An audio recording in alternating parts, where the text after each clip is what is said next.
So if I could ask you to grab a snack, grab some cookies, grab some coffee. Sit down.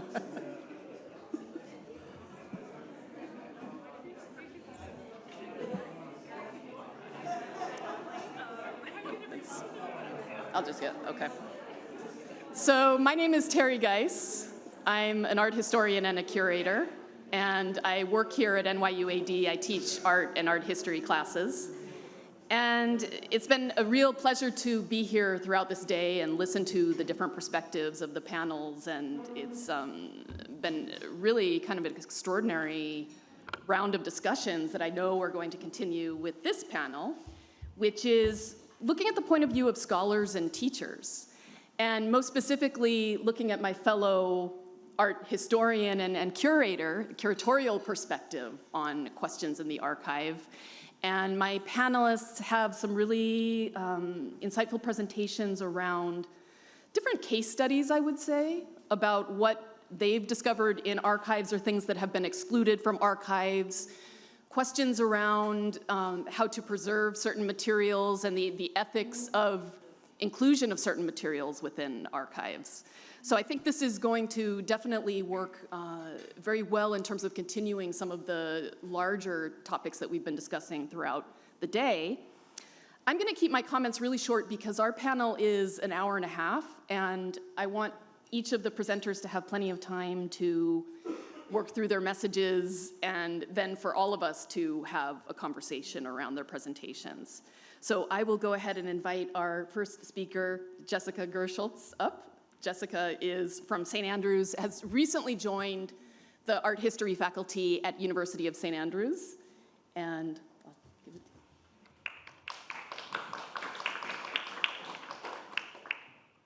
you. Okay. Hi, everybody. Can you hear me? Yes. Wonderful. Well, I'd like to thank you for joining us here today. A special thank you to Mawrid and the organizers of this symposium, and everybody who is also online. I'm going to be speaking about an archive that is near and dear to my heart. And this is an archive, as some of you already know, that's been profoundly impactful on me, and I'm delighted to be discussing it today. So, for me, the term generative archive immediately evokes an unintended archive of rejected dossiers belonging to artists who applied unsuccessfully to the Lausanne International Tapestry Biennale. As the preeminent forum for exhibiting fiber art between 1962 and 1995, the Lausanne Biennale attracted applicants from countries in the Arab world and elsewhere on the African continent. But it excluded them until 1993, when the Tunisian artist Fatma Msari Sharafi showed an evanescent seascape composed of silk paper, ink, and powder. Entitled The Gulf, this work unsettles. Unintelligible, shadowy forms twist and scatter across a rumpled surface. The work's disturbing sensory nature is, for me, both retrospective and foreshadowing. Made at the start of the First Gulf War, it operates metaphorically and sensorially as a sort of puncture, and yet one that stitches a chasm represented in an archival and a disciplinary divide. So much of my own research traces relationships between fiber artists working in and between sites in the Arab world, Africa, as well as their networks in Western and in Eastern Europe.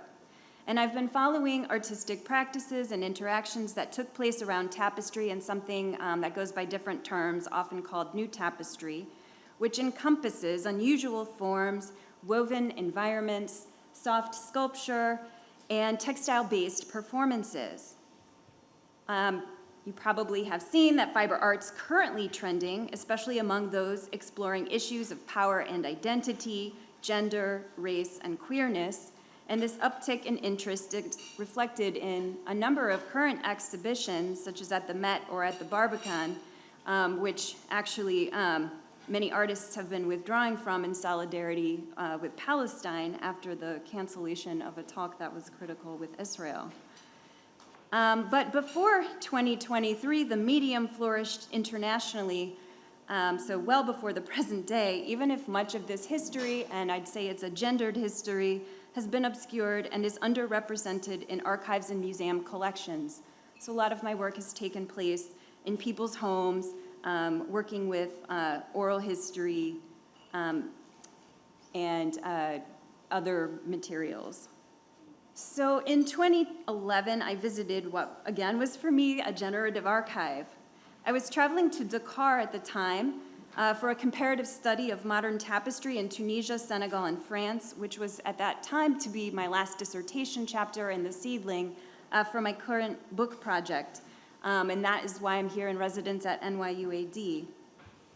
I stopped for a layover in Switzerland to consult an archival file of Sophia Farhat. Farhat was the only woman artist of the École de Tunis, trained as a painter, but she focused on tapestry and the so-called decorative arts. In 1973, she sought to participate in the Lausanne Biennale. Her rejected dossier is housed in the Fondation Tom Pauli, which is a research center that grew out of the Biennale. And this foundation stewards an exceptional tapestry collection, a library, and the dossiers of thousands of artists. In a slim folder, I found Farhat's application forms, which are rare handwritten paper documents on which she offered details about particular artworks in her practice, and these were accompanied by slides and photographs of artworks she was submitting for consideration.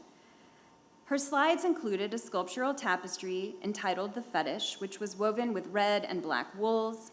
This work assembled multiple techniques, including cut pile, tapestry weaving, and braiding, and its underlying wooden armature evoked the form of a figurine. Dozens of red and gold braided tassels draped from its imposing structure.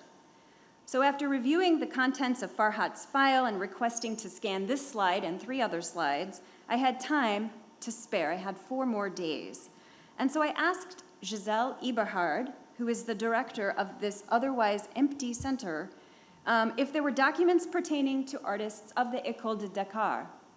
And she's like, I don't know, but directed me to a long wall of meticulously ordered files. A distinct sensation settled over my body, unnerving me as I had unexpectedly laid eyes on an entire archive of rejected artists. Many were based in the Global South, and more than 2/3 of them were women. The record of exclusion occupied its own full wall in this center. There were handwritten applications from places like Tunis, Dakar, Beirut, Istanbul, Cairo, Kinshasa, and KwaZulu-Natal, a homeland in apartheid South Africa, where Black artists had been stripped of their citizenship, banned from schools of fine art, and relegated instead to the realms of craft as a form of manual labor. And there were fiber samples that were diligently taped onto paper, as you see here, press clippings from local newspapers, letters and letterhead, and oftentimes maquettes, prints, small works of art themselves that artists sent in. There were also, of course, slides and photographs of artworks. One was Karima Ali's tapestry, Adam and Eve, which was submitted to the 5th Biennale of 1971. Her archetypal garden, populated by celestial orbs, trees, and animals, was found in many tapestries. Thank you. Oh no, could you all hear me before? Yes. Okay. Okay, great. Many tapestries made in the predominantly female atelier established by architect Ramses Wissa Wassef in Harania, Egypt in the 50s. The modernist search for origins connected much of the diverse production submitted to the Lausanne Biennales in the 60s and 70s, so we see a lot of celestial imagery, constellations, ancient symbols, and references to cosmological and ecological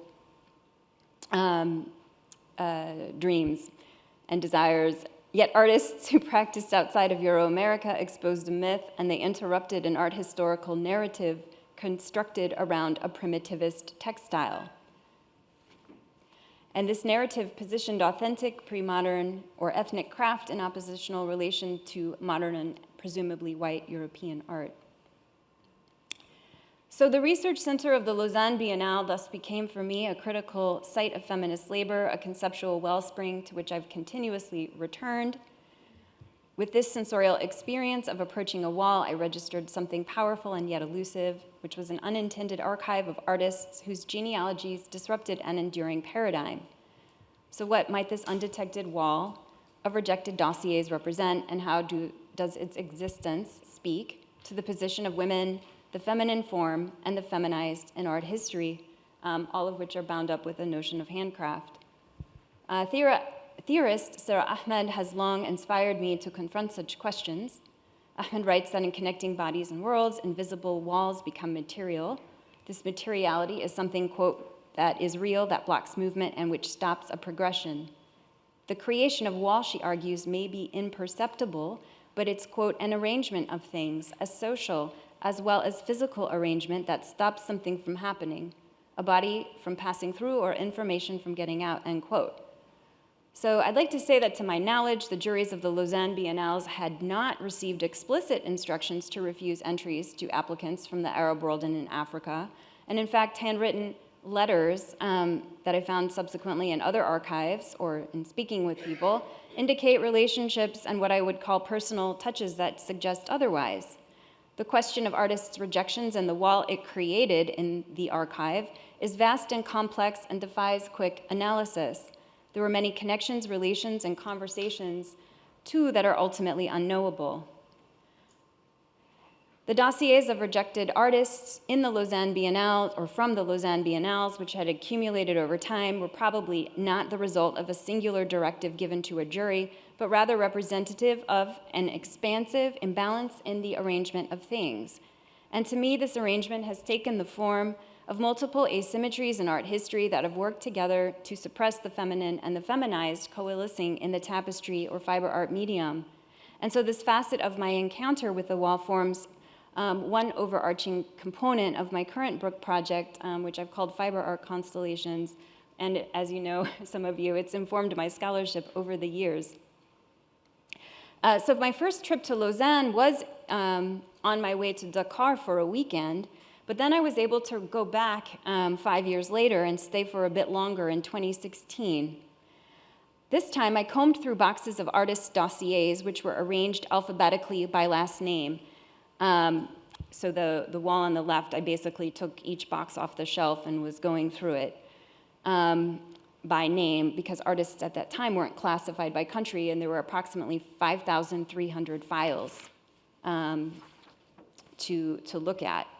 But since then, I've pursued research on the content of some of those files, focusing on artists based in the Arab world and Africa who were often marginalized in their own countries of origin. And then in 2022, Giselle Eberhard, the archivist, invited me to return to Lausanne to see the foundation's updated organizational system. And I learned, in fact, that she'd cited my project to the board of directors there as justification to retain this archive of rejected artists and to create a database recording their names, which was still quite a vulnerable archive, and this was one of their pandemic projects. She also fought unsuccessfully to gain a permanent exhibition space for tapestry in Lausanne's museum system, which, rather ironically, this city, which once kind of called itself the quote-unquote Mecca of tapestry, has now decided to disentangle itself. So the unintended archive has been my entry point into ongoing structural and historiographic issues concerning tapestry and fiber art, but it's also served as a pathway into the more intimate histories of individuals and their collaborators. And it's in the latter where the wall has offered for me unforeseen possibilities, helping me to identify and retrace linkages between artistic practices, people, and sites, and to approach a medium, its materials and techniques, without purporting to be comprehensive. And so while I plan in my next book to introduce key figures and settings for the promotion of tapestry like Lausanne, my primary emphasis is not going to be on these institutional histories and many of the men who were associated with them. Rather, I wish to attend to what attractions and possibilities the fiber medium held for rejected artists, what may have been some of their motivating forces, what less visible connections might be drawn from their engagements. Despite the unsettled position and vulnerability of the works represented in and by an unintended archive, its enduring power continues to generate long after the physical works fade or even disappear. So, Thank you very much. Looking forward to discussing with you. Thank you so much, Jessica. So now we will pass the mic on to Anneka Lenssen, who is an art historian from the University of Berkeley and also one of the investigators for Mawrid, as many of you know.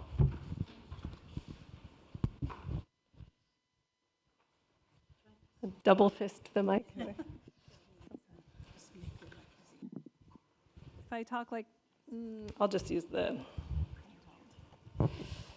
thank you.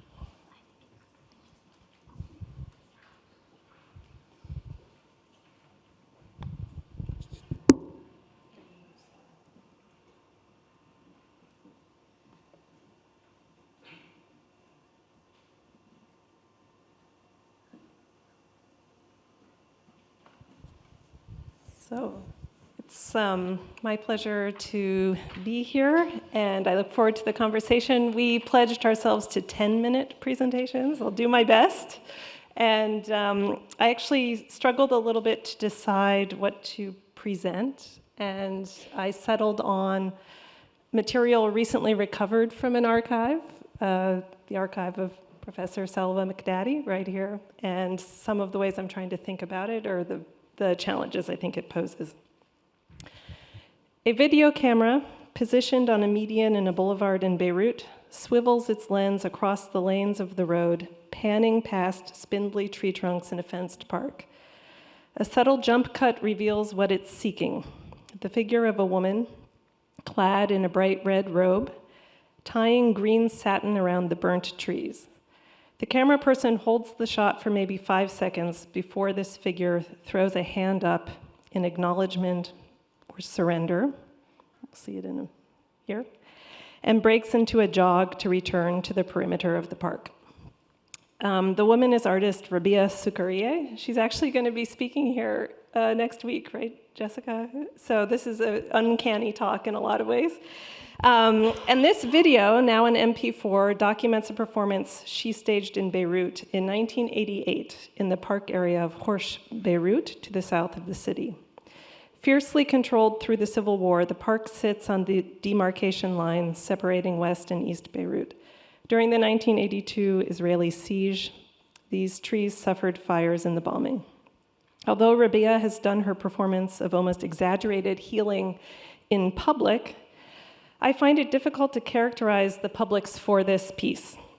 Enacted under threat of sniper fire, requiring the artist to negotiate with militia security, its audience is at once intensified and diffuse.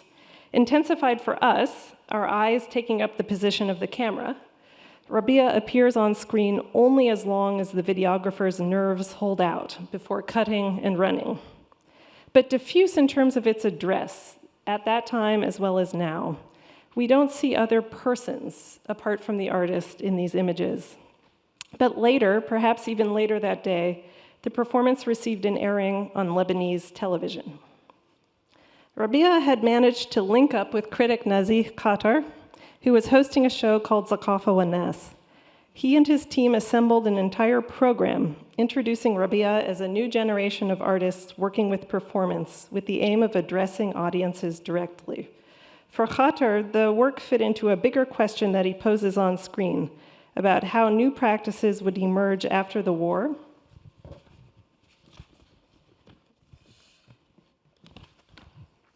as proof of life. Rabia speaks to the camera about her experiences, and she uses the television studio to stage a further live art piece. That's what you see on the right-hand side. Although her family and children lived in Beirut, Rabia was primarily based in Los Angeles at this time. 2 years earlier, she had escaped the war by accepting an art fellowship from a still-functioning program for Muslim students. The plan was to enroll in college and immediately scramble for work to support the family. There had never seemed to be enough money to actually return home to visit, only to send remittances. The woman who is caught on tape in 1988, then, is not only a brave performance artist, but also an overwhelmed subject facing the prospect of returning to California to suffer more years away from her children. No video image ever holds just one single integrated self. As far as I can discern, the tree wrapping performance made little immediate impact on other Lebanese artists at the time, despite its near immediate broadcasts on television. Rabia's displacement into the US seems to have impelled displacement out of national genealogies. The performance survived in a kind of shadow form through rumors of its existence. The artist's own occasional references to having done the first performance art in Lebanon, and thus references to a latent potential to disrupt chronologies. Here we have a first performance, pressure placed on first, a first performance staged during rather than after the Civil War, conveying all of the emotive liveness of a feminist injection of care into popular resistance action. Maybe I'll show you it as I'm speaking. Quite distinct from the cerebral photographic practices and parafictional conceptualism otherwise associated with Lebanese contemporary art. And yet, Rabia did not safeguard this evidence. She mailed a VHS tape of the television program to curator Salwa Mikdadi in the early 1990s, retaining no copy in her own files, at least as far as we can tell. When I encountered this footage, by happenstance, in 2022, when I was reviewing the recently digitized videos from Salwa Mikdadi papers in our NYU Abu Dhabi archives and special collections, I was astonished. And my recovery of these 25 seconds of animation came as a shock to Rabia, who I tracked down through social media. What can an archive generate? What can it seem to misdirect or redirect? It's certainly an honor to think with treasured colleagues on these questions. I have a stock answer that I often try to give when I'm asked that question. As an educator who teaches at UC Berkeley, I try to make a pitch for the radical possibilities of historical inquiry, to make use of archival materials, to try to read them in the circumstances of their time, is to confront evidence that many of the settled meanings comprising our present times weren't in fact easily settled. They weren't fated to come to pass. Archival research can reveal the fundamentally historical nature of any ideology, its negotiated and highly contingent qualities. Nothing we've inherited about our intolerable present is inevitable. However, I have to confess that my message about struggle and contingency usually fits best with materials from the 50s, 60s, and 70s. So this is a quick example of a completely different archival project, different caption needed, haha. I was gonna just riff on it.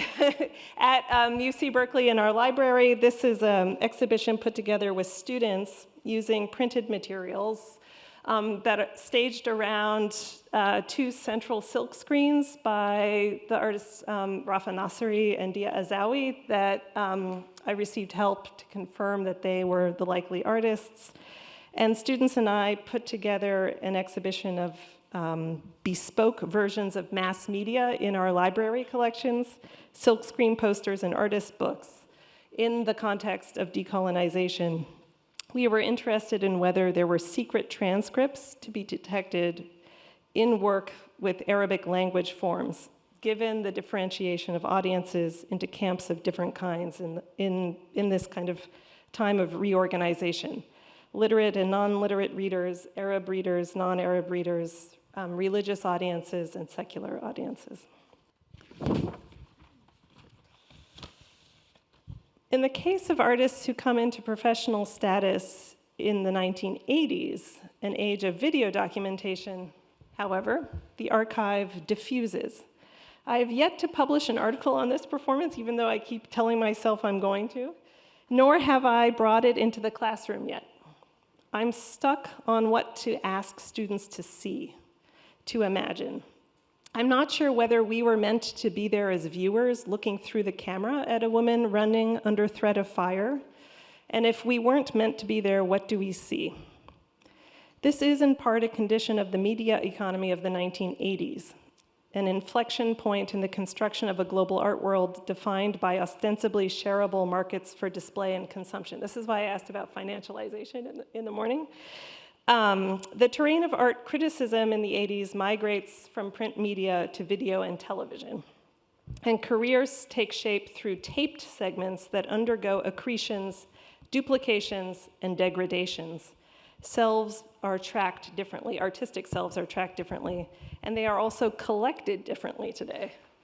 Video is housed even more precariously than documents on paper, or not at all. We haven't yet brought it into El Mawrid's cataloging, even though we intend to, because it's yet another step. It occupies more data. It takes a different kind of interface.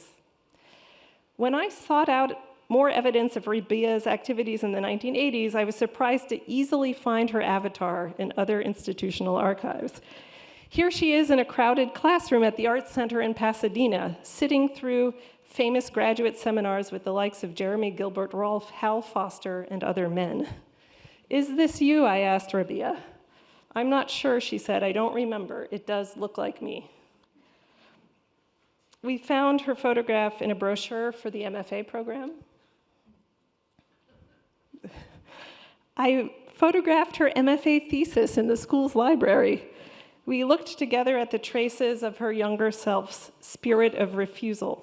Rabia met the minimum page count for the thesis by the end of the document by writing out single poignant sentences by hand. She wrote that she refused to die, that her work had no beginning and no end, that she had taken to calling herself Scheherazade. Sometimes to work with archives from the 1980s is to become a stalker. This actually came up in the previous panel also.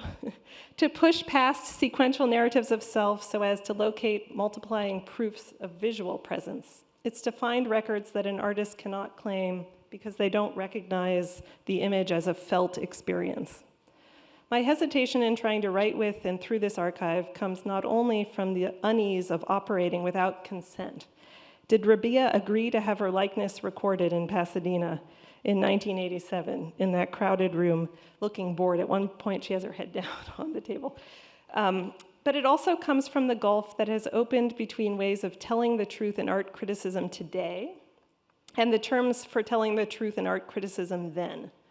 To write about a 1988 performance in Beirut in the parlance of our time, where curation is situated in a terrain of care, is to chronicle the labor that underpinned the survival of an artist, the melancholia of daily returns to sites of subjection. Any writing that is attentive to difference in its gendered and racialized forms will necessarily refuse the integrated historical subject, will refuse the genius artist, the model citizen, the ontological person. But does Rabia want this refusal? When writing about an artist who has been otherwise overlooked, a scholar stumbles over traumatic supplements, the images of rooms occupied, of places visited, of screens inhabited. These seem to unspool rather than consolidate memory. The problem I raise here is in many ways familiar. Rabia situated herself within concerns about narrative. She called herself Scheherazade. By the time she was making performances in the 1980s, post-structuralism's theories of language had already pointed to the need for expression to distance from a self in order for meaning to arise. Post-colonial scholars such as Gayatri Spivak were noting that the self is itself always production rather than ground. But just because a problem is familiar does not mean it's easily resolved. To move from collections of slotted together documents and artist papers into a realm of video, I think video is kind of overlooked place of archiving. It makes me very nervous to worry about what we're losing. To move into this realm of video is to worry about the ethics of receiving an artist's archival selves, the likenesses sent into the future. What can we do with material that escapes collection into repositories and finding aids? Perhaps the material becomes less teachable. Perhaps it has to take a different form than an article. Thank you.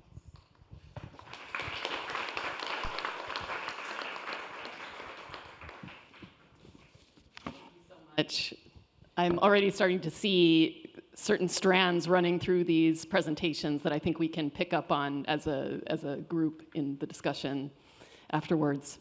Our third speaker is Duygu Demir, who is a curator here at the NYUAD Gallery and is also a professor, research assistant professor in the Humanities division at NYUAD. I prefer not. Better? Okay.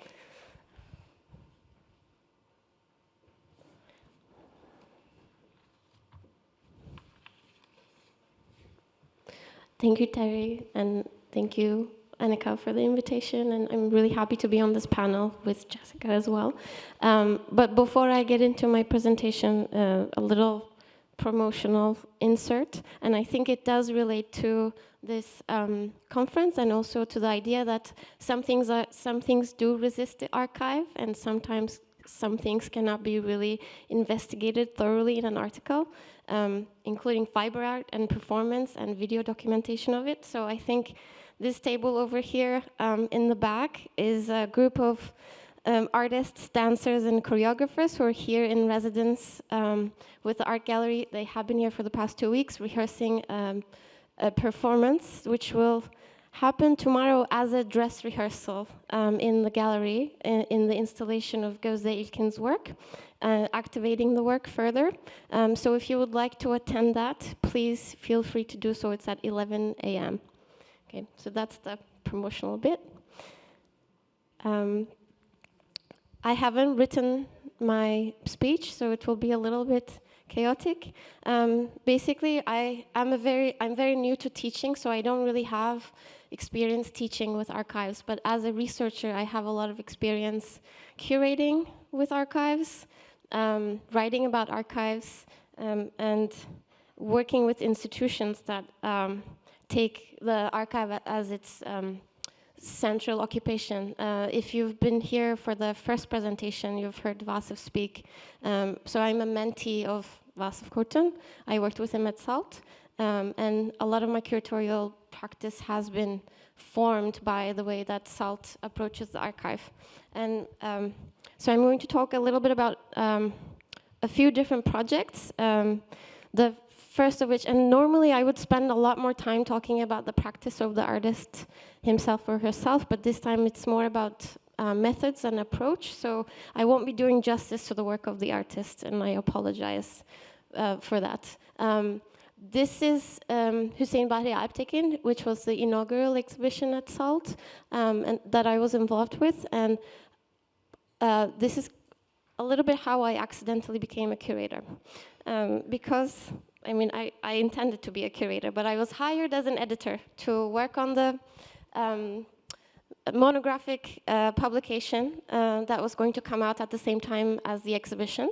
And while working on this monograph, which was based on the archives of this artist that had recently passed away, that SALT had digitized, and it only existed on hard disks at the time because we didn't have a public interface to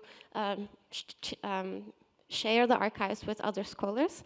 I realized that there were by reading the correspondence between Hüseyin and some other artists, that I realized that there were these artworks that we didn't know of that existed in the storage rooms of friends in Europe, or in living rooms, or in cardboard boxes.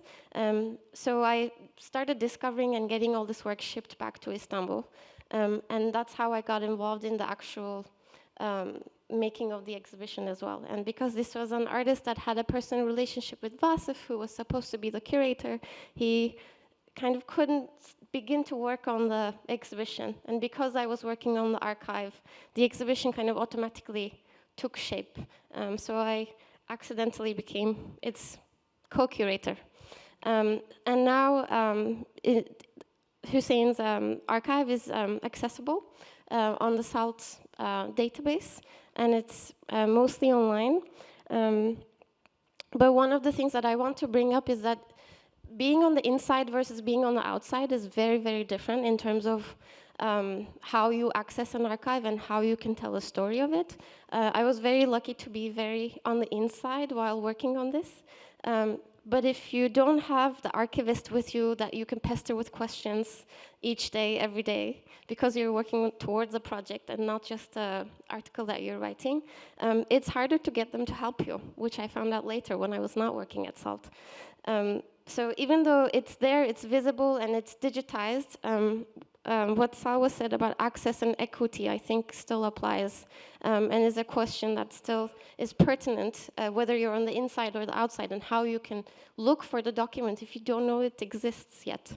And then the second archival project that I want to talk about, this is the gate of a house in London that Ismail Saray, a conceptual artist from Turkey, lives in still. I came across Ismail Saray's work when I was looking at exhibitions in Turkey that happened in the 70s and 80s. And he seemed to be a prolific producer in the 70s and the 80s, but no longer lived in Turkey, and nobody really knew what he was doing, if he was still a practicing artist. We just had an email address for him. And I was in London for a different project, which had an opening at Tate Modern. And I just sent him an email invite and asked him if he could come to the opening. He didn't respond, but he showed up at the opening and actually found my mother. And through my mom, I was introduced to Ismail Saray. And then he kindly invited me back to his home and showed me some of the material that he had been keeping since his student years at St. Martin's. So we ended up getting his archive, first really airing it. I think Vasif used a lo-fi version of this cell phone picture, the same cell phone picture. So this is when we first received the material, and it was very smelly from being in a humid London apartment for a very long time. So, and then we cataloged his artist books, some of them consisting of toilet paper, literally from the London public toilets. So there was a lot of conservation issues. And we had a lot of 16mm and 8mm sound recordings and films, which we were also able to digitize at SALT. We also talked to his friends, like Osman Dinç in Paris, who had kept some of his works. So this is also how we were able to access some of the works that Ismail Saray made. Others, he hadn't made himself because he's one of these early conceptual artists. He had sent, and he left Turkey just before the 1980 coup because he was in a small conservative town in the Black Sea region, and he felt that he and his British wife at the time were an easy target and were very clearly leftist, so they kind of left in a hurry, even though he was still paying the state back by being a teacher in this educational institute. So he escaped, and that's why he never actually came back to Istanbul. And basically, he would just send instructions for the making of his work to his artist friends, and the artist friends would make the work for him and display it, and then sometimes keep it, and sometimes they wouldn't be able to keep the work because they didn't have enough storage. So when we did his exhibition, we decided that it should be a combination of his artwork and the archive itself. We wanted to make the archive visible. It was a very hectic and not very methodological process. And he came to get involved in it, and we did recreate some of the works. This is a student work he did in London in St.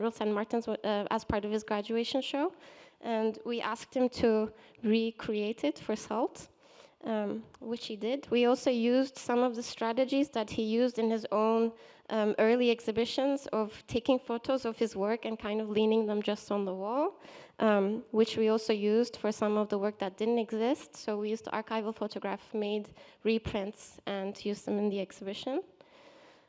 We also had very detailed drawings and photographs of some very temporary site-specific works that he was also willing to recreate in the exhibition space. And then we also recreated, so one of the things that he did was he was an early practitioner of artist books, and he was invited to participate in an artist book exhibition, which took place in early 1980s with a Turkish collective called Sanat Olarak Betik, art as book. So we recreated the kind of display strategies that this group used in SALT's spaces. And and also here are some of the artworks. And the other thing that we did was we waited on the publication. We didn't publish the book at the same time as the exhibition. It actually happened about 3 years afterwards, which allowed us to also collect stories from the people who came to the exhibition and had stories that they wanted to share with us. So that kind of testament that was collected through the exhibition also found its way into the archive as well as into the publication. And I wrote one academic article about his artist book practice.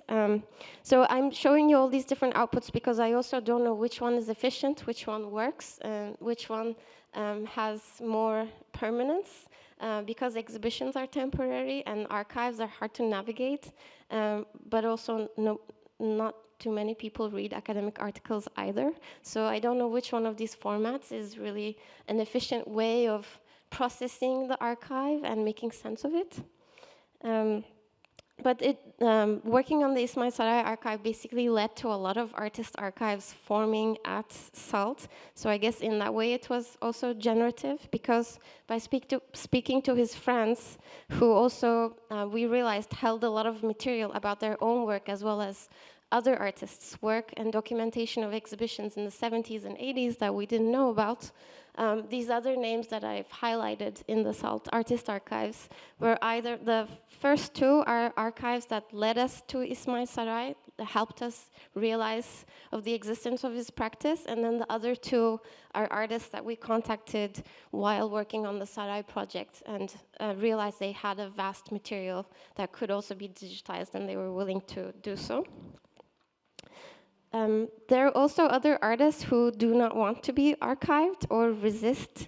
They see it as kind of an end to their practice or as a certain kind of death. One of these artists was Gülsüm Kara Mustafa, who's now representing Turkey in the Venice Biennale. We did a retrospective of her work, and she really didn't want it to be called a retrospective either, because she thought she was not dead yet and was still making work, so didn't want it to be called that way. And also, we started working with her when she was moving from one studio to another, which made us find these works in the back in one of the drawers, because she was making us help her with the move. But these are paintings that she didn't really want to exhibit. She was kind of ashamed of them. And we sort of working through her studio material, we convinced her that this work was also pertinent and important to show. And some of it is now made it into the Tate collection. And in the end, she also did decide to work with SALT in the digitization of her archive, so her material is also available. And we were able to reconstruct some of the work. So this is another question, the idea of reconstruction. And can you do it after an artist is no longer with us? Can you do it if the artist gives her consent to do it? In this case, we worked with fabricators and the artist, and we were lucky to have these drawings that existed. So that's also another archival question. And now I'm switching from being on the inside to being on the outside. When I became a PhD student and had a dissertation to write, and I was no longer interested in contemporary artists, but the history of modern art in Turkey, which SALT also didn't prioritize. The other thing, I don't know if Vasif is on Zoom and listening in on this, but basically institutions are also shaped by the interests of their directors, and those priorities mean other things do not get prioritized. So he was not interested in modern art. SALT has a great archive of modern architecture, but not of modern artists. So I had to basically scan all of these publications to make sense of who was active, what were the debates, what was happening. And then I went to, and so many people who write dissertations are familiar with this, I went to different families who were willing to meet with me and sat on a lot of couches and drank a lot of tea with widows, grandsons and granddaughters, and basically came across, I'm showing these files because these looked a little bit too official to be personal archives. Sorry, did I go overboard? Almost done. So these folders looked too official, and they come from the personal archive of Adnan Çoker, who's a Turkish painter who was also the director of the Fine Art Museum. And it looked like he had just taken home these folders from the museum itself because he had been its director for a while. This is after the artist has passed away and I was working with the widow. So one thing that happened was the museum had closed, and so did its archives, and nobody had any access to the archives of the State Painting and Sculpture Museum, which is also tied to the state school. But luckily, just at the same time, Vasif was asked to be involved in its reopening, and he asked me to become its curator. And we did some curatorial work too, but I had an ulterior motive, which was to access the archives of this institution that was yet to open. And we were able to find a lot of material that was really interesting, and we were given some days to sift through it with someone watching over us, because we were not state employees and not allowed to be in the archive on our own. And soon that privilege was taken away from us. This archive got digitized, but it's under lock and key at the school with the president of the school. And we also, while still working at the museums, stopped having access to it. But also at the museum, I came across an inventory logbook, which also became an archive for me.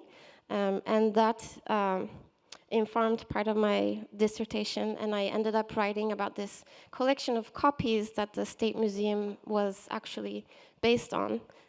So I wrote about mimicry, assimilation, copies in my dissertation.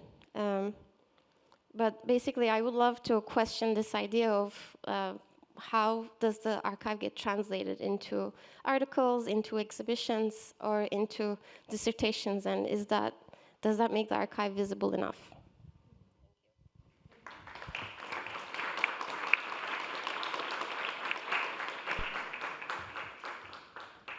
So much, Duygu. I'm sure that there are a lot of points that people want to raise or questions that people want to ask to further this. So I thought that maybe I would just start with one of the points that I find as a through line through this discussion, which might be an interesting thing for us to continue talking about a little bit as a group. And this is the terms that were used so often and that have come up in previous panels today as well, especially around the archive of destruction. And that is the question of shame, and this question of sort of unease and consent, but also just what is within the archive or on the periphery of the archive, which is more like stalking the archive, which is the other term that has come up. And also just this sense of slight blockage. This question of what is to be done with this material. It's an academic article. I mean, SALT is this extraordinary visionary organization that was so ahead of its time in terms of how it has been handling and displaying with such sensitivity so many archives. But there's still all of this work that is so stuck somehow. This wall of rejection. How would the artists that are included in that, what would they want to say about this? And I know that this is just a part of the project that you are now working on, but I would love to hear more. As you were talking, I was thinking, well, so what do you do with this? What should you do with this? What should anyone do with this? Of course it should be preserved, and thankfully, due to your interventions, Jessica, it sounds like it will be preserved. But I'd just like to hear more about all of these interlocking concepts of shame and static and what's on the periphery and how do these enter and what are the most effective means through which these can enter. You also, of course, mentioned specific artists who had to kind of be coaxed into the inclusion of certain things. And again, you use this term kind of ashamed. So I find that very interesting. I'd love to see if any of you have more to say about that.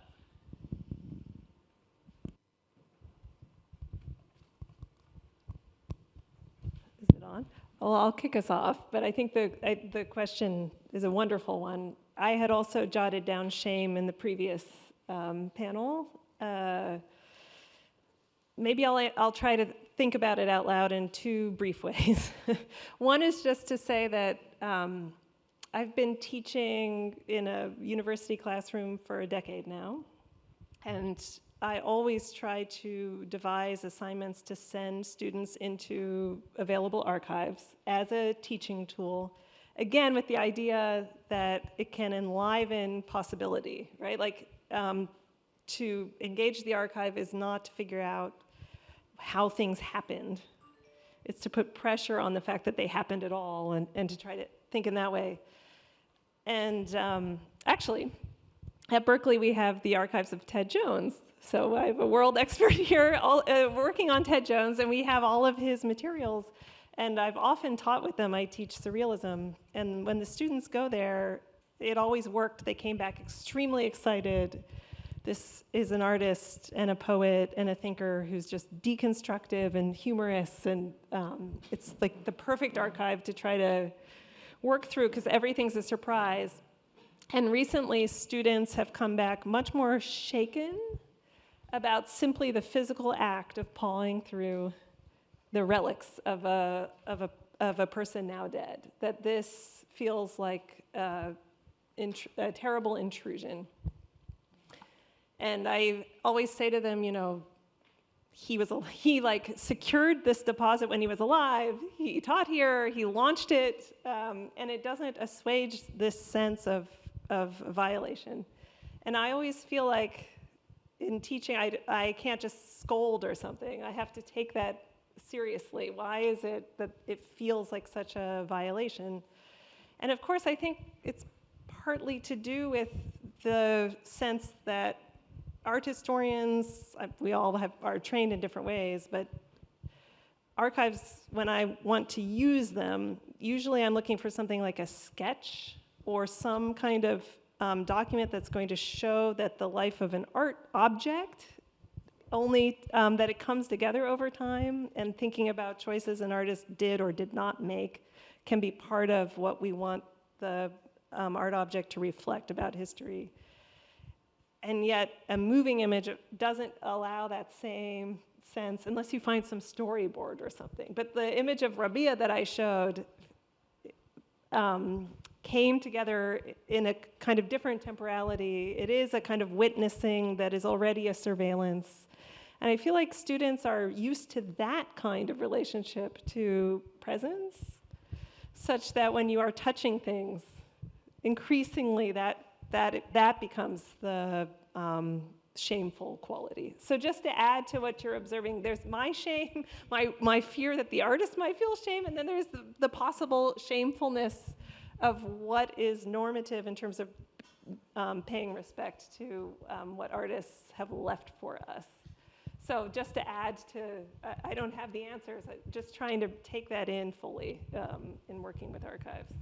Yeah, I'm sure Jessica and Duygu probably also would like to add to this, but I just find it so fascinating that there's this move away from this sense of awe or aura in the archive, this sense of they touched this and now I get to touch this, to this sense that it's a transgression somehow to touch it. I find that really interesting, but I'd love to hear Jessica and Duygu.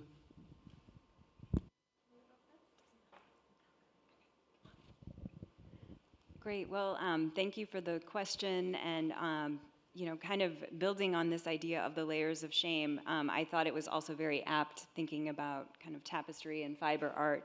Certainly, this is a medium that's been quite on the periphery of modern and contemporary art, although I say that knowing that it kind of ebbs and flows in terms of interest, and certainly when I was teaching at the University of Kansas, the most interest that was ever kind of shown in my work was actually from the MFA students who were in the textiles program, which was quite strong at Kansas.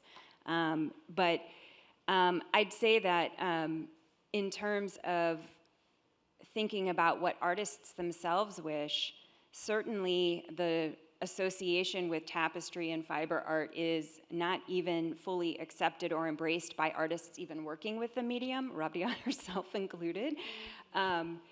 Although she never applied to the biennales to my knowledge, but other artists who both sought to join them, as well as artists like Magdalena Abakanovic, who is sort of the Biennale star throughout the 60s and 70s, actually just decided to call herself a sculptor at one point and completely disassociated herself with the medium as best she could.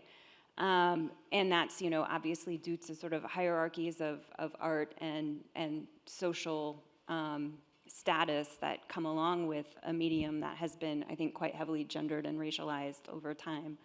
But Lausanne, the city itself, I found quite interesting that the director of this foundation in a Swiss city, I go to Switzerland thinking, okay, everything's so expensive, they have so much money, that she's kind of fighting and arguing to try to keep just space in, for these files. Yeah, there are 5,000 files. When I first started working with them, they weren't digitized. And again, it was a pandemic project to get them into a digital form. But she herself, I think, felt shame when I first went there in 2011. And I was like, you've got some really incredible work in these files. And she was not familiar with, for example, artists from Tunisia, Senegal, Morocco, Lesotho, South Africa. We found a print, an original print by an apartheid printmaker, John Mwafangejo, that had been woven into a tapestry, and it was just folded up on the file. So we, reached out to Mwafangejo's estate, and so she was trying to work with some of the materials in there that didn't receive kind of maybe adequate, what we might consider adequate conservation, because they were in these rejected files. And so there were different layers of shame, I think, that are associated both with the archive itself, which is associated with the medium, which was associated then with the city at the time that tried to promote it, but then ended up disassociating, at least as of 2022. I mean, I haven't gone back in a year and a half, so I do need to probably update. But I hadn't had the chance, you spoke about teaching, and I haven't had to really teach much from this material, just kind of by my teaching parameters of my previous position, but I just accepted a new job and am developing a fiber arts course, trying to use and draw from some of this material.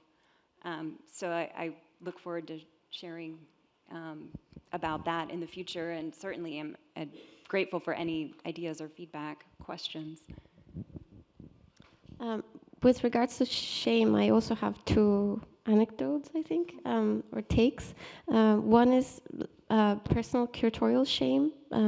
The first artist that I talked about, Hüseyin Bariaptekin, it hadn't been long since his passing when we did the show, and so we talked to a lot of his friends and did oral histories, and I had access to all of his collections, objects, sketches, and after we had opened the show, some people said, oh, clearly this was someone who didn't know Hüseyin because this show is too tidy.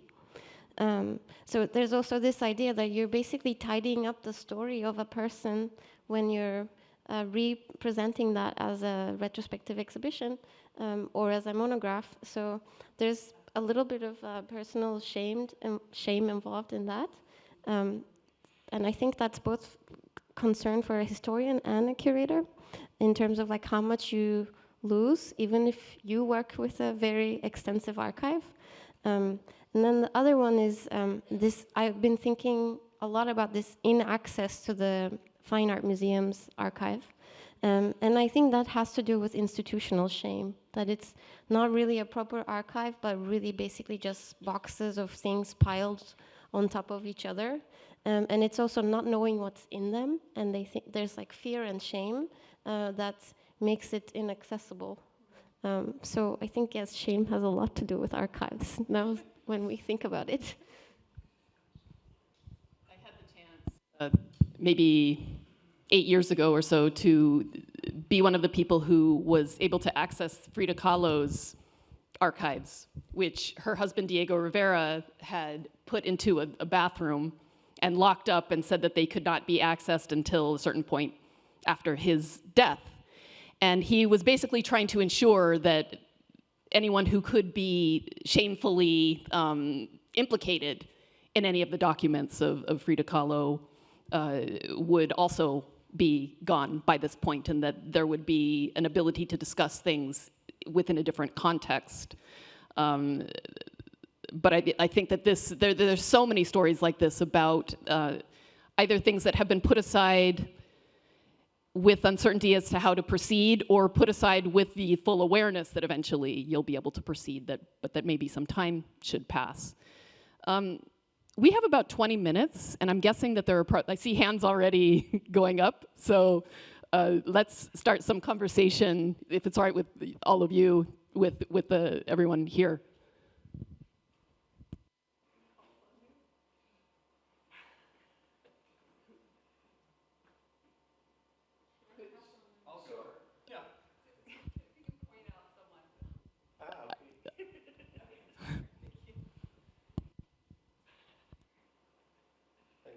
Thank you so much for all your presentations and the question you are opening about this relation to archive and how we use archive and how we teach it. But I have, let's say, a bad feeling I want to share with you. Because I remember a sentence that I read one day. I was walking in an exhibition, and I read this sentence: if I don't paint this story, any white person can come along stealing my country from me. The sentence is from Vartuma Chungurai, who is an Aboriginal artist. And this remember me what Ekwi Envisor did in 2002 in the Castle Documenta, when he introduced the strategy that artists use to rewrite history using the archive, and trying to resist to the colonialist part of the discipline history of art. We know that history of art is built on selection, hierarchy, and predation. This is what history of art did, and perhaps it's not continuing doing. I'm not a big specialist, but there is this risk. Sometimes I have the feeling that some of the research are sometimes close to what artists are doing, and trying to use this other methodology of your question about the video is typically a question of an artist, from my feeling when I hear your question about that. So how you do to resist, to rebuild what we are fighting against? So this is, from my point of view, a question that need to be asked. Thank you.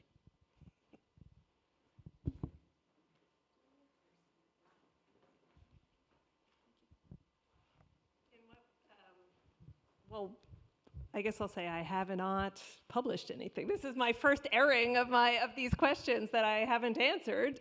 So I think maybe I share not that precise uneasiness, but trying to mark it. Maybe two thoughts. One is just to ask you, you felt that the questions I was asking were ones an artist might typically ask?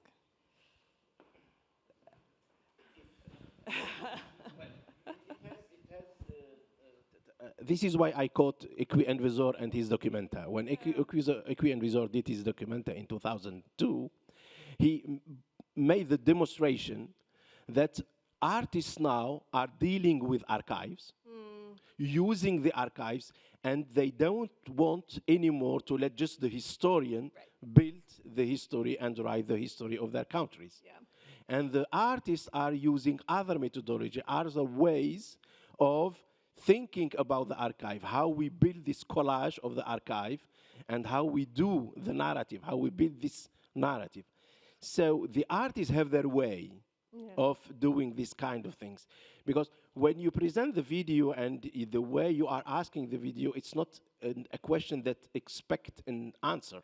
Yeah. It's typically a way of an artist. An artist don't give answers usually. Oh. He builds questions, and this is what artists do. But typically, in the way the archive are displayed by artists, now there is a big movement from this demonstration of Ekwi Envisor. Now there is a lot of curatorial practice and publications about this way, that now artists are competing with historians of art about how we write history of art. and specifically the artists from the south. Yeah. For example, Wael Shawqi from Egypt, it's the same position. So when Wael Shawqi built his video with the puppets, etc., so he's just saying, I am writing the history, not the historian. So I'm using this. So this is how now there is no more, from my point of view, historian working on archive, artistic archive. No, the two, the historian and the creator, are working together, working in different paths. So this was my question, in fact. Yeah, maybe I'll just say quickly, and then maybe you also have answers.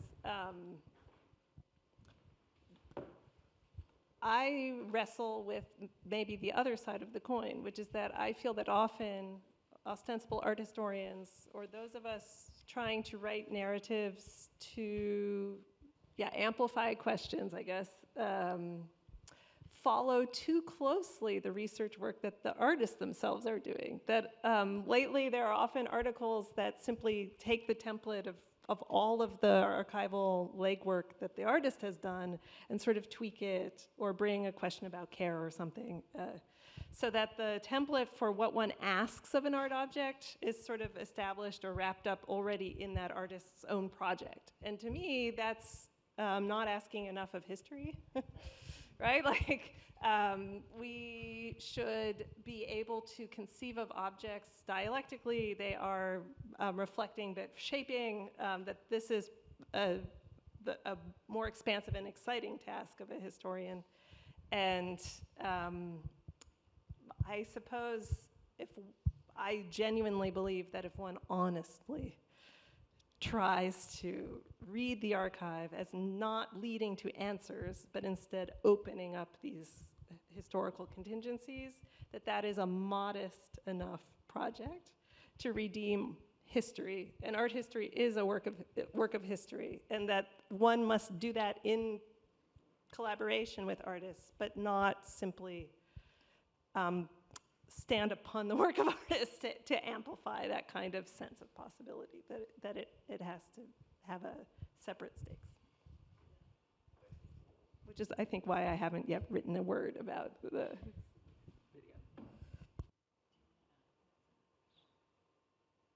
Yeah, I had two thoughts. One is more like on the Anneka side, and maybe it's a little bit conservative, but I do think there's something to being an outsider to the artist's practice, and maybe just looking at the artist as a historical object, conditioned by the context in which they grew up, how they were educated, and the person of the artist without their agency, just because of the way they were conditioned. If you can look at them as a historical object, and it's really hard to do, and sometimes a bit dehumanizing, but that tells something about the history of a country, the history of a political strife.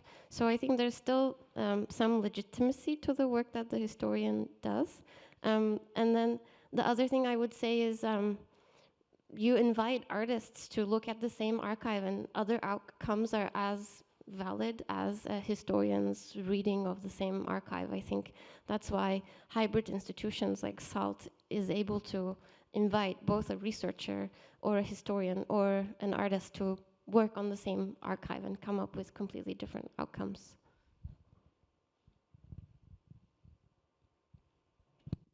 I'll just add really quickly, I think it's just very important to work collaboratively, and that goes with artists or their families, and certainly in the experience of the artists who were rejected, when I found some of their family members, or even a few of the artists who were still alive, like Karim Ali, I mean, they were very pleased to see records of materials that often they didn't have themselves.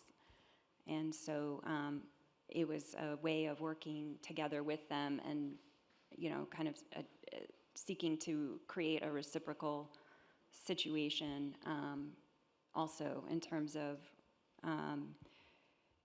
even being able to supply images of artworks that are no longer extant, let alone the information that kind of went along with it that had been written down and then submitted together in a package by the artist. So, you know, I do think that there were some, you know, as much as there is disassociation, there was also, I think, at times, kind of a deep appreciation that someone was taking interest in work, and that it could get a platform. You know, I don't want to make it about me, and I'm speaking somewhat about me because this is just the material that I've been working with, but I think there's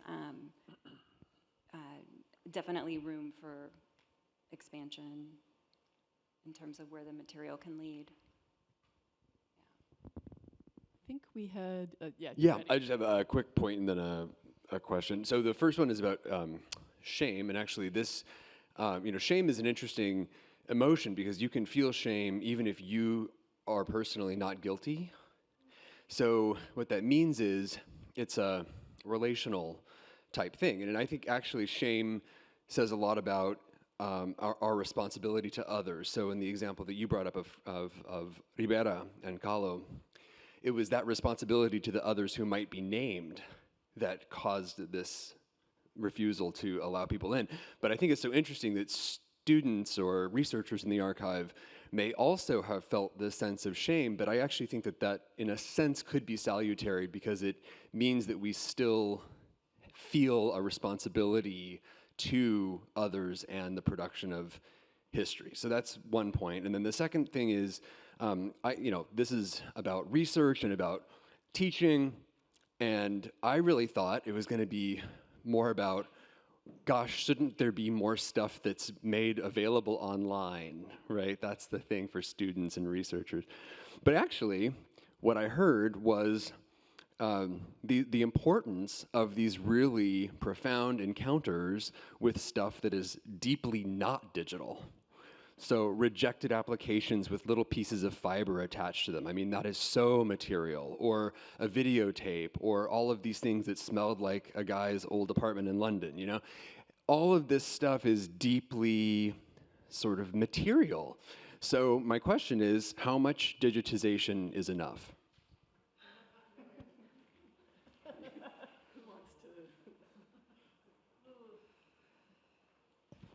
I'll just say quickly that I think some of the resurgence of interest coming from students' perspectives in Kansas before I left in weaving and fiber art and hand weaving was exactly that, the hand weaving. They just wanted to do something that was made. And so, you know, I don't know the answer to that question. Someone else should pick that up. But I think that there is somewhat of a pendulum happening, and that interest was from students who wanted to just kind of reject going onto some database, going online, who wanted to do like spinning demonstrations on the floor of the classroom, you know, and really be hands-on, especially after the pandemic. Nobody wanted to look at anything that wasn't like printed out or like hand, you know, everyone was bringing their art projects into class. So it was an interesting scenario, so.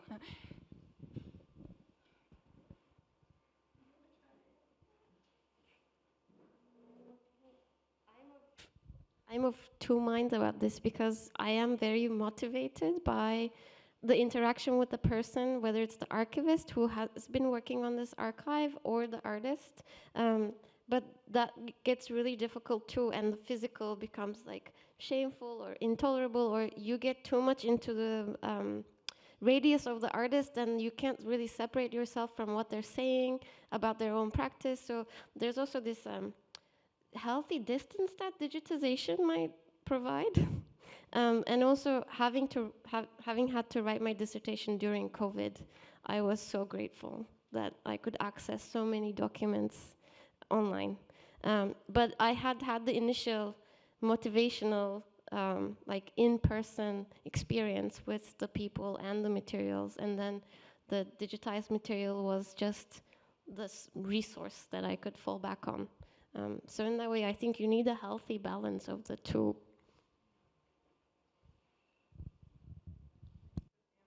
I want to pass, because I don't know how to answer the question about digitization, but I suppose I'll just acknowledge that the clip of Rabia's performance is a digitized clip, that the NYU Abu Dhabi Archives and Special Collections digitized as part of a practice of digitization, and if they hadn't, I would never have popped in the tape, because the risk of the tape degrading would be so high. So and yet at the same time, I always send students to the physical experience of working with documents. So I suppose that's one of the things I was trying to mark, the kind of peculiar end of, it's not the end of the age of documents, we all still have so much paperwork, but this kind of shift into another place of appearance and discovery of moving images, reprographic likenesses, and avatars, which takes place long before the age of AI.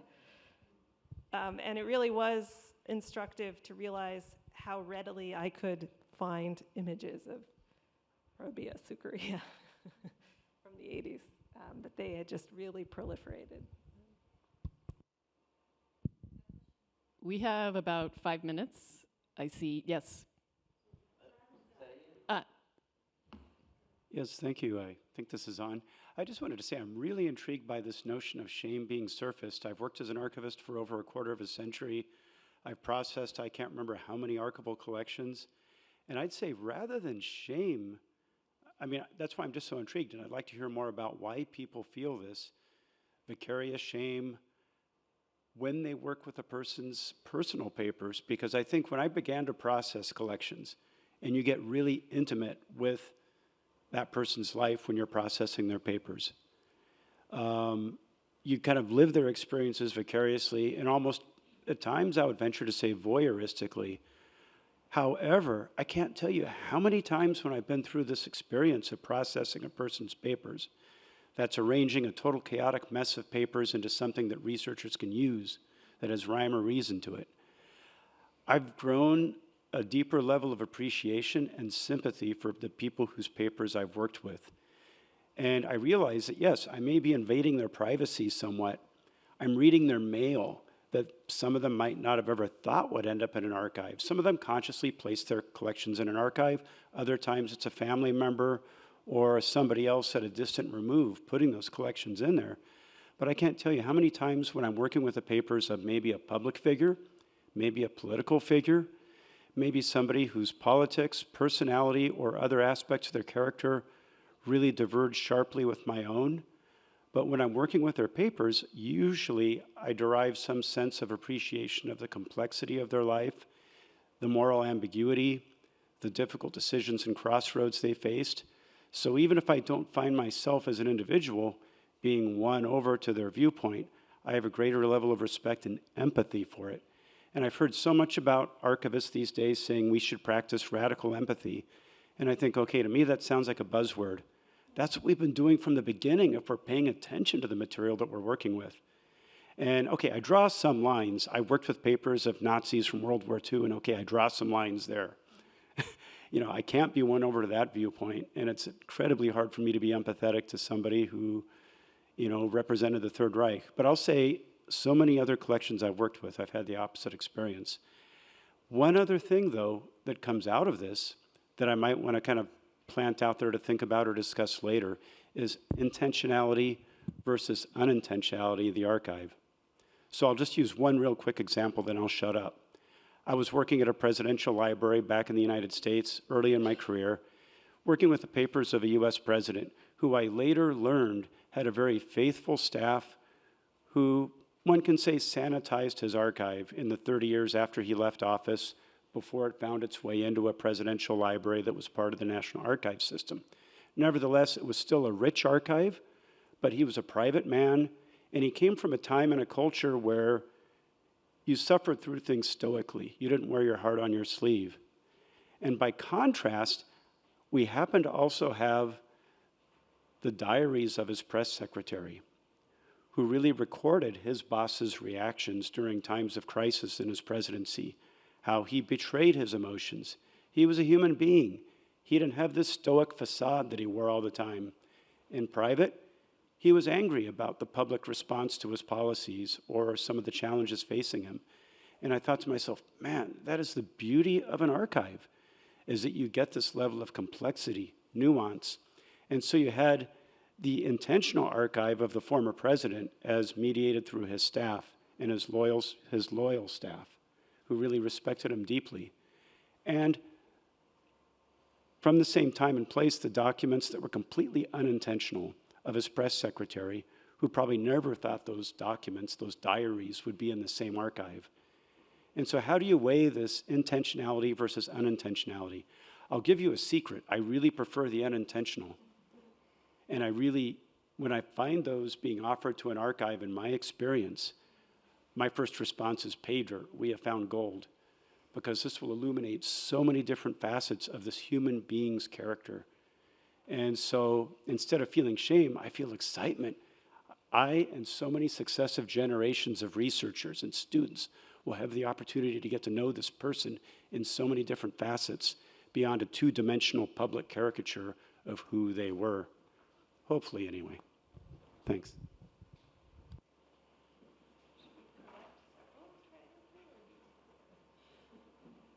Yeah, so Anneka just had the excellent idea that perhaps we could have a number of questions posed and then collectively answer these, if our microphone team could.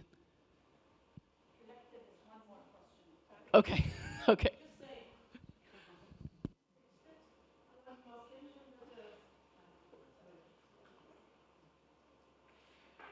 You know, I once said something about my experience with the library in the world, and specifically in my country, France.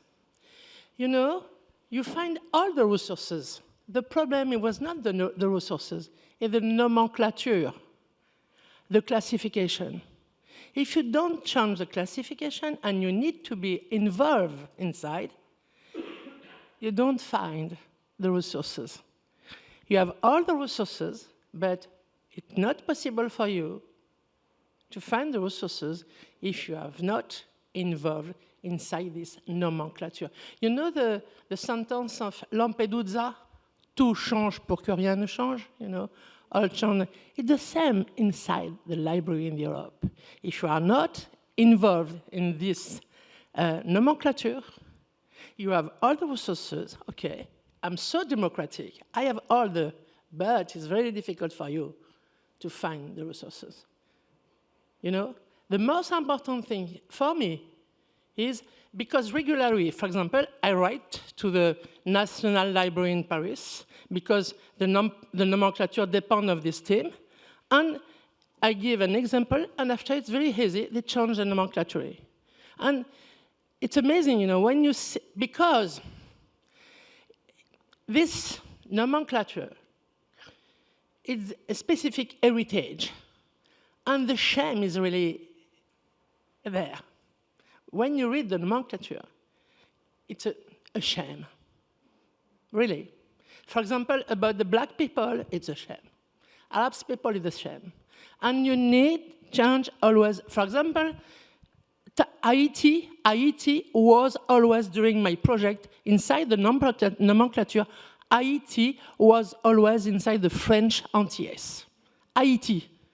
La nomenclature, il fallait passer par les Antilles françaises. You need before French Antilles, and after you have Haiti. It was the same for a part of the Africa. And you have this conversation, really, is very good, but behind, we have another power. And the power is in the nomenclature, inside all the library in Europe. And if you are not involved in this kind of institution, sometimes it's very easy. You write and you give an example, and they change the nomenclature. But that's why it's difficult for the people. That's why when you know, when Edward Said said, you give a big, comment on dit, un grand coup. Sorry, you know, we need break the door, because the door is very close. And you break the door with this kind of investigation, you know. How is the nomenclature? Okay, change the nomenclature, sorry. You know, thanks. We are really officially out of time, but you can maybe take 2-3 minutes to answer. Not really answering, but allowing for possibilities to be, you know, taken further later. Yes. I'll just say quickly, I worry now maybe we overemphasized shame. There's trying to be very honest in the hesitancy in rifling through material. I don't think anybody should just feel unmediated, unmitigated thrill. There will always be, as Miguel nicely put about shame, it's about a kind of sense of relationship or needing to honor somebody else. And I think we would all feel embarrassment. It's not that it's shameful to collect necessarily. I think it would be just as embarrassing to throw things away. The feeling I think at least I was trying to articulate, does have to do with a responsibility to the artist. And it's not even what the artist wants. It's what the artist might recognize. So Duygu, you told us about this. You didn't know this person. Your exhibition is too neat. They would never have shown themselves this way or manifested in this way. It's that kind of, even can our mode of writing or display properly produce the space for this presence to be dynamic and as vital as it seems to have been in life. I think that's a difficult task, and that kind of sense of getting concerned about not doing right by that possibility is a good guide, and it was interesting to see that students were feeling it also, right? Like at an early level, even before professionalizing as historians, before believing their work was going to circulate in the world, just for their assignment to still have those questions was very striking, and I think of our moment, probably. And on this note, I'm going to thank everyone. Thank you to the panel and to everyone who's here for great discussions.